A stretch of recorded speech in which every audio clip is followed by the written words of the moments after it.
Әнші Сәкен Майғазиев жол апатына ұшырады. Бұл жайында өнер иесінің өзі әлеуметтік желідегі парақшасында хабарлады. Кеше жол апаты болды. Сарыағашқа бара жатқан жолда жоғары жылдамдықпен келе жатып, бір көлікпен соқтығысып қалдық. Екі көлік те трассадан шығып кетті. Дегенмен ең бастысы бәріміз де аманбыз. Ешкім зардап шеккен жоқ. Соған шүкіршілік еттік, деді ол. Әншінің айтуынша, ол бұл ақпаратты көпшілікті дүрліктіру үшін емес, жолда жүрген жолаушыларға сақ болу керектігін ескерту мақсатында жариялаған.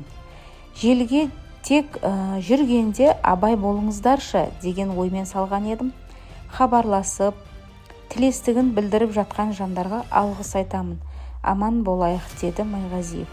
Айта кетейік, бұған дейін Музарт тобының мүшесі ұлының үйлену тойында елде алғашқылардың бірі болып ақылы түрде онлайн көрсетіп, қоғамда түрлі пікірге қалған еді.